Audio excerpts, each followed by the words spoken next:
কিন্তু আমার ভাই জানে দাও, হে নবী পাকের উম্মত উম্মতিরা, হে নবী দেবানারা, নামাজের পাটিতে ওমর ইবনুল জামুহ আল্লাহর কাছে ক্রন্দন করে, ওগো রব্বুল আলামিন আল্লাহ পাক, আমার বয়স হয়ে যায়, কখন মৃত্যু হবে বলতে পারি না।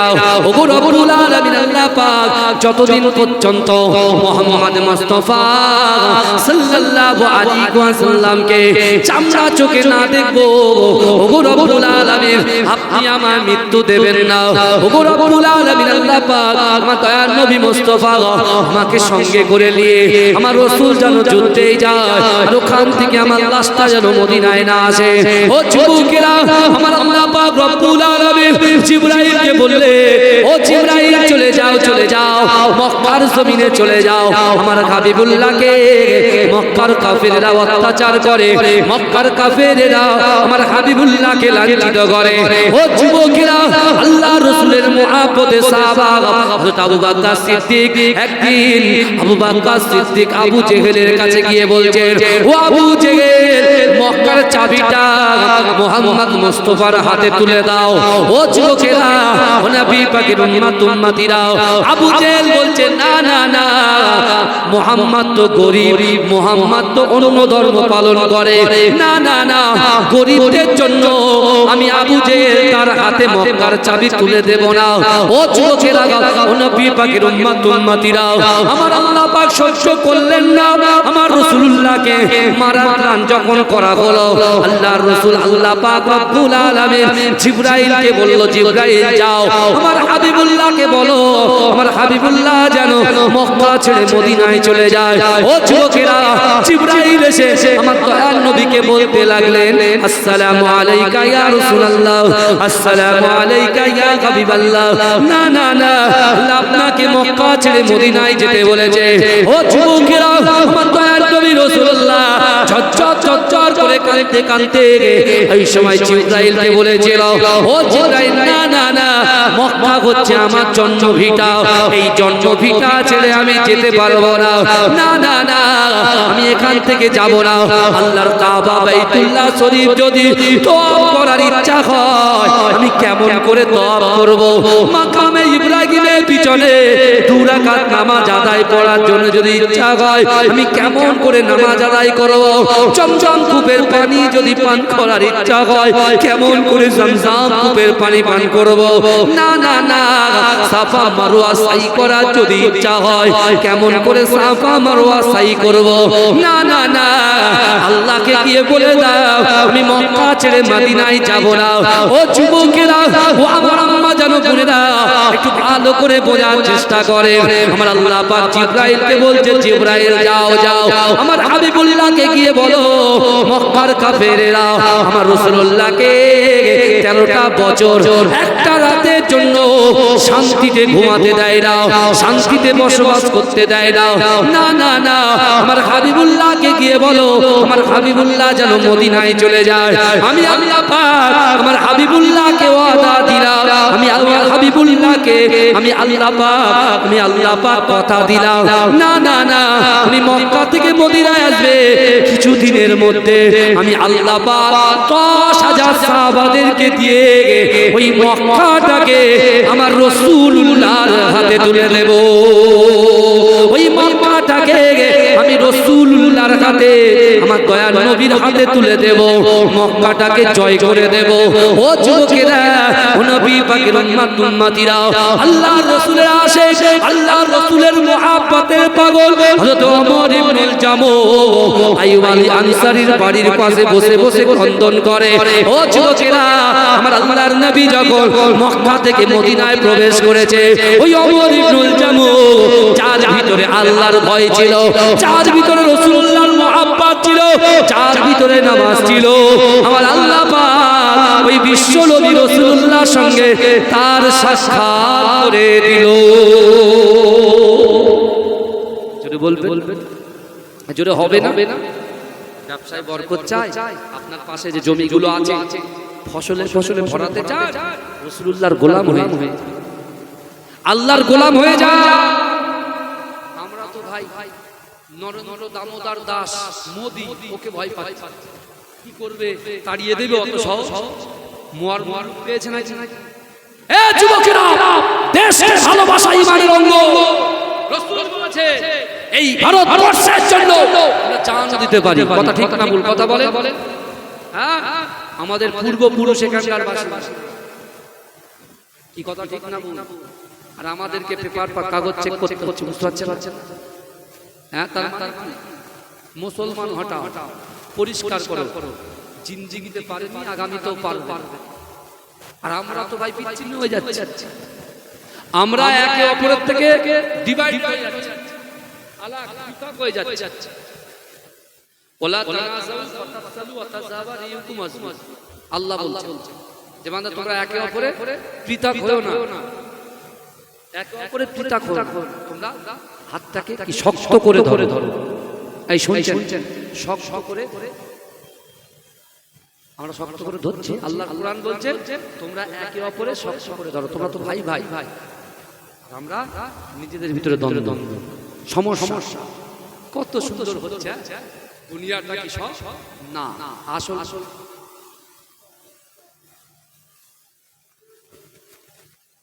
আমার ভালো করে চিন্তা করে, আমরা এদিকে লড়াই করে মরছি, ঝামেলা করে মরছি, নিজেদের ভিতরে দ্বন্দ্ব মরছি, আর অন্যদিকে অন্যজন ওই মাঝখানে যে আপনারা গ্যাপ হয়ে যাচ্ছে, মাঝখানে ঢুকে পুরো একদম অপারেশন করে বেরিয়ে যাচ্ছে। কথা ঠিক না? আমরা কুল কিনারা খুঁজে পাচ্ছি, বুঝতে পারছেন ভাই? জানি সংযোগ দয়া করে বলছেন আগামী দিনে আমরা তো ক্ষতিগ্রস্ত হব, আমাদের পরের জেনারেশন ক্ষতিগ্রস্ত হবে, আমাদের পরের জেনারেশনের জন্য, তার জন্য দায়ী হব আমরা। শুধু একটু সম্মানের জন্য দুনিয়াতে আপনি ওমর ইবনুল জামুশ, আল্লাহ রাসূল যখন যাচ্ছেন ওমর ইবনুল জামুশ রাসূলুল্লাহর পায়ে পড়লেন। জোরে বলবেন। আল্লাহর দ্বীনের দাওয়াত দিচ্ছেন মদিনাতে। ভালো একটা সময় আসছে আল্লাহ রাসূল সাহাবাদেরকে ডাকলেন, ডেকে বলছেন সাহাবারা বদরে যুদ্ধে। কোন যুদ্ধে যাব? বদরে যাব। বদরে আল্লাহ রাসূল সাল্লাল্লাহু আলাইহি ওয়াসাল্লাম যখন বদরের কথা বললেন, ওমর ইবনুল জামুশ রাসূলুল্লাহর কাছে খুঁড়িয়ে রাতের অন্ধকারে এসেছে। কারণ তারা একটা সংকল্প আল্লাহ কবুল করেছে, রাসূলুল্লাহকে দেখে নিয়েছে। জোরে বলবেন না? এখন কটা বাকি? দুটো বাকি। চেষ্টা কিসের জন্য করছে? টাকা দিয়ে না, আল্লাহর ভয়, মহব্বত দিয়ে চেষ্টা করছে। নামাজের পাটিতে বসে চেষ্টা। আল্লাহ রাসূল সাল্লাল্লাহু আলাইহি ওয়াসাল্লামের কাছে এসে বলছি, ইয়া রাসূলুল্লাহ, আপনি তো বদরে যাচ্ছেন, আমাকে নিয়ে যাবেন না? আমি তো যাবো, আমার তো সংকল্প আছে, নিয়ে আপনার সাথে যাবো। এই রাসূলুল্লাহ বলছেন, ওমর ইবনুল জামুশ, তোমার না শরীর অসুস্থ, তুমি ঘোড়া পায়ে যাবে, আমার তো অসুবিধা হবে। আর যারা আমাদের সঙ্গে যুদ্ধ করবে তারা কি তোমাকে মায়া করবে? তোমার আগে প্রত্যাঘাত করবে, আঘাত তুই প্রত্যাঘাত করে করবে। এ বুঝতে পারছেন কথা? এখন বিশ্ব নবী রাসূলুল্লাহ বলছেন, ওমর না, তোমাকে যেতে হবে না, তুমি বাড়ি চলে। এটা কিন্তু পরীক্ষা চলছে। ইমাম সাহেব যদি বলে এটা হবে না, বাপ আপনি যাকে ভালোবাসেন সে বলছে না, এটা শরিয়াত পারমিশন দিচ্ছে, আপনি রাতে চলে গেলে এটা মহব্বত বলে। এখন রাসূলুল্লাহ সাল্লাল্লাহু আলাইহি ওয়াসাল্লাম বলছেন তোমাকে যেতে হবে। যেই বলেছে ওমর ইবনুল জামুশ কিঞ্চিত পরিমাণে কষ্ট পেলেন না। জোরে বলবেন না? কারণ আল্লাহ যাতে রাজি, ওমর ইবনুল জামুশ তাতে রাজি। জোরে বলে।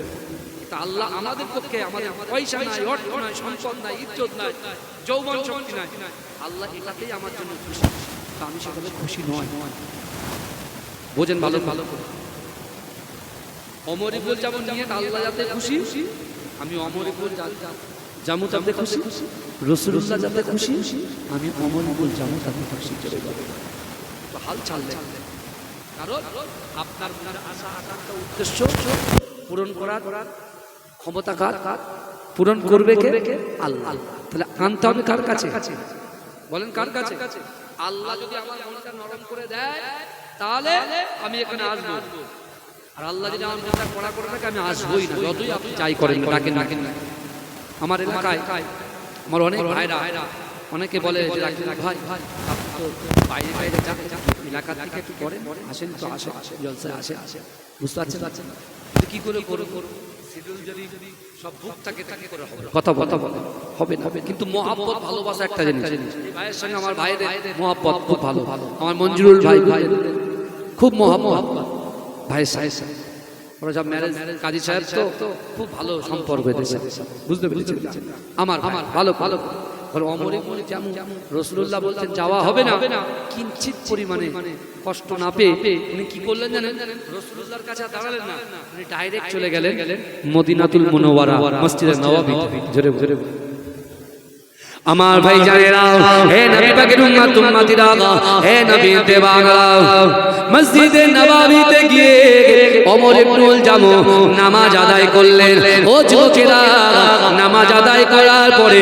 আল্লাহর কাছে দুই হাত উত্তোলন করে কাঁদে ওগো রব্বুল আলামিন আল্লাহ পাক না আল্লাহর রাসূল তো আমাকে নিয়ে গেল না আমি তাতে কোনোদিন কষ্ট পাই না কিন্তু ওগো রব্বুল আলামিন আল্লাহ পাক আমার দয়ার নবী সাহাবাদেরকে নিয়ে গিয়ে বদরের যুদ্ধে যাচ্ছেন আমার রাসূলুল্লাহকে ওই যুদ্ধে জয় করার তৌফিক দিন ওগো রব্বুল আলামিন আল্লাহ পাক আমি ওমর ইবনুল জামু আপনাকে ভয় করি রাসূলুল্লাহকে মহব্বত করে নামাজ আদায় করি ওগো রব্বুল আলামিন আল্লাহ পাক আমি ওমর ইবনুল জামু আপনার প্রতি অসন্তুষ্ট নয় রাসূলুল্লাহর প্রতি অসন্তুষ্ট নয় আপনাদের দুজনের প্রতি খুশি কিন্তু ওগো রব্বুল আলামিন আল্লাহ পাক আবারও তো অনেক যুদ্ধ হবে অনেক জিহাদ হবে আল্লাহ রাসূল যেন আমাকে আবার সঙ্গে করে নিয়ে যায় আল্লাহ পাক বদরের যুদ্ধে নিয়ে গেল না অন্য যুদ্ধের ভিতর থেকে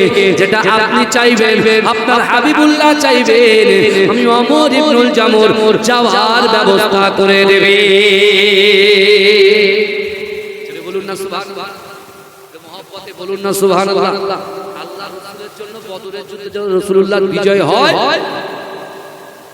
দোয়া করছে আর আমি আপনাকে কি বলতাম আমরা নিয়ে যাইনি আমার মন খারাপ যা হোক আমি দেখতে পাবো না এইসব কথা হয় ইসলামটাও তো সহজ নয় মামার বাড়ি যখন গেলাম দরজা খোলা গেলাম আর এক কি দরজা খোলা সব দরজা ক্লোজ হয়ে গেছে যদি বলেন কেন আমাদের নিউ টাউনে জমির দাম অনেক বেশি জানেন এক দুকাটা 1 টাকা মামার বাড়ির সম্পত্তি আছে বিশাল ছেলেরা বলছে যা মামার বাড়িতে সম্পত্তি নিয়ে এসো ভিটে বাড়ি করে তো ছাড়িয়ে এরকম আছে না কথা বলে ভিটে বাড়ি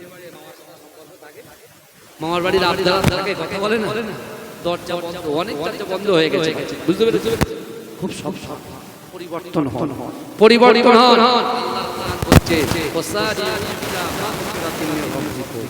আল্লাহ বলছে বান্দা তোমরা অতি দ্রুত প্রতিযোগিতা করো আমি আল্লাহ আমার ক্ষমা দিকে জোরে বলে জোরে বলবেন না আল্লাহ প্রতিযোগিতা করতে বলছে আমরা তো জমি নিয়ে প্রতিযোগিতা করি বুঝতে পারছেন না ঘর নিয়ে প্রতিযোগিতা করি জামা কাপড় নিয়ে প্রতিযোগিতা করি কিন্তু নামাজ নিয়ে কেউ প্রতিযোগিতা করি না যে আমি সবার আগে জুম্মার নামাজে ঢুকবো আর সবার শেষে বেরোবো কিন্তু ভাইজান এখন উল্টো হয়ে গেছে সবার শেষে যায় সবার আগে পাল দেখেন ছেলেরা খুব ওরাও সব পড়ে পুরোপুরি খোদবা শোনা বসে খোদবা শোনা বুঝতে পারছেন কেউ টুপি ছুড়ে দেয় না ওর ঘুরে মারে না বুঝতে পেরেছেন এক জায়গায় এরকম হয় দেখেছি তাই বলছি এগুলো করা যাবে শরিয়াত এটা পারমিশন দেয় ওমর ইবনে জামুর দোয়া করলে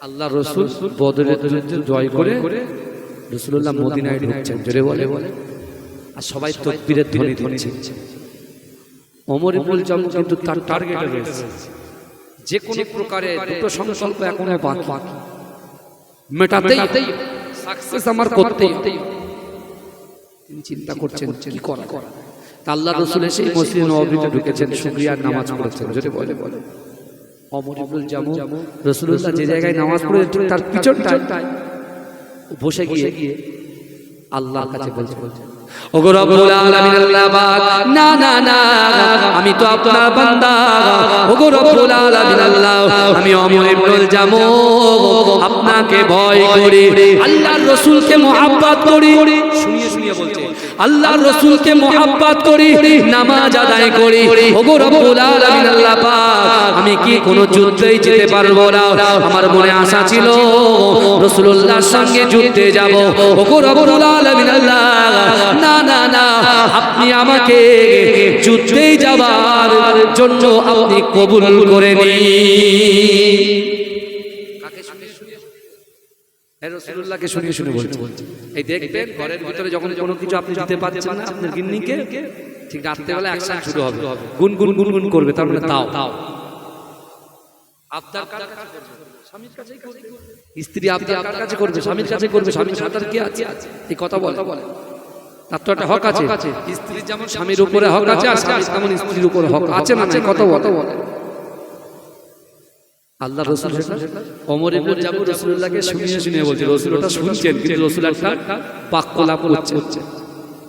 একটা টাইমে আল্লাহ রাসূল ওহদের যুদ্ধে যাবে। কোন যুদ্ধে যাবেন? ওহদের যুদ্ধে যাবে। আল্লাহ রাসূল একজন সাহাবাকে ডেকে বলছে, বাবা সাহাবা, আমি তো ওহদের যুদ্ধে যাব, যাও ওমর ইবনে জামুর বাড়ি চলে যাও, ওমর ইবনে জামুকে বলো যে রাসূলুল্লাহর সঙ্গে যুদ্ধে যাওয়ার জন্য তৈরি হও। জোরে বলেন, জোরে বলে। ওমর ইবনে জামুর দুইজন পুত্র ছিলেন, যথেষ্ট বড়। এই শুনছেন, দুইজন পুত্র ছিলেন যথেষ্ট বড়। আল্লাহ রাসূলের সাহাবা গিয়ে যেই খবর দিয়েছে, ওমর ইবনে জামু এমনি লাঠি নিয়ে হাঁটতেন না, ঘোড়া ছিলেন কিন্তু লাঠি ইউজ করতেন না।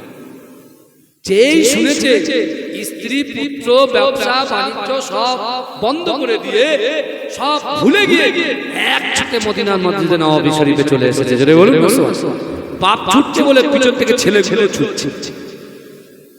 এই শুনছেন, বাপ ছুটেছে, রাসূলুল্লাহর সামনে এসে হাঁপাচ্ছে আর বলছে, ইয়া রাসূলুল্লাহ, আমি কিন্তু আপনার সামনাসামনি যাব, আমি কিন্তু আপনার সামনাসামনি যাব, আর আপনি আমার পিছনে থাকবেন। যেই বলেছে আল্লাহ রাসূলের অনেক সাহাবারা বলছে, কি ব্যাপার?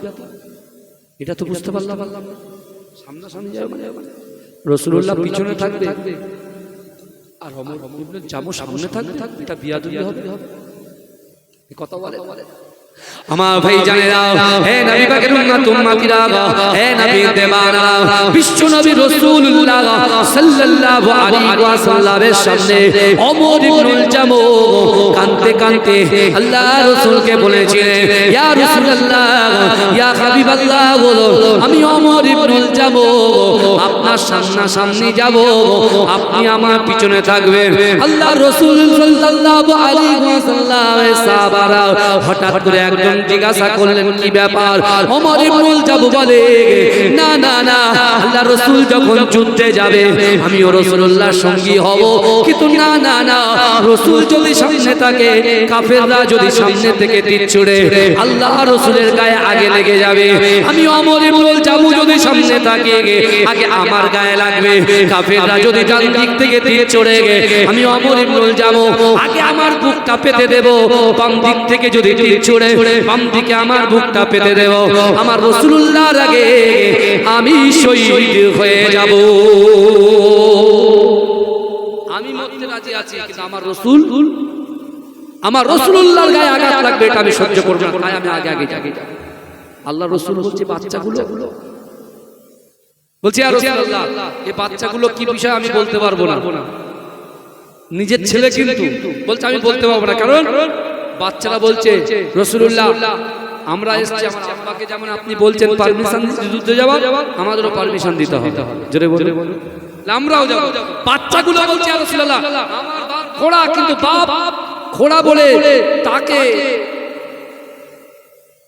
গিয়ে খিদমত করব, বাপকে হাত ধরে ধরে নিয়ে যাব, তার জন্য নয়, আমরা দুই ভাই এসেছি আপনার মহব্বতে। জোরে বলে বাপের মহব্বতে। রাসূল কি বলেছিল? লা ইয়ামিনু আহাদুকুম হাত্তা আকুনা আহাব্বা ইলাইহি মিন ওয়ালিদিহি ওয়া ওয়ালাদিহি ওয়ান নাসি আজমাইন।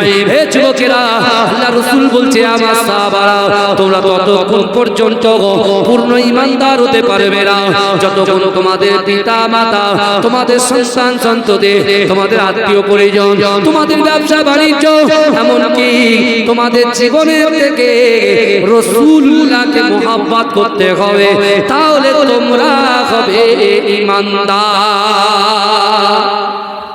সবার থেকে বেশি মুহাব্বত কাকে করতে হবে? রাসূলুল্লাহ। বাচ্চা বাচ্চা ছেলেগুলো বলছে আমার বাপের মহব্বতে না আপনার মহব্বতে যাবো, জোরে জোরে বলে। যুদ্ধে চলে গেলে ওমর ইবনুল জামু, অনেক বড় বড় বিষয় আছে, ওমর ইবনুল জামু কি হলেন? শহীদ হয়ে গেলেন। রাসূলুল্লাহ ওই দুটো বাচ্চাকে ডেকেছেন, কি করব তোমার আব্বুর লাশকে কি করব তাড়াতাড়ি বলো।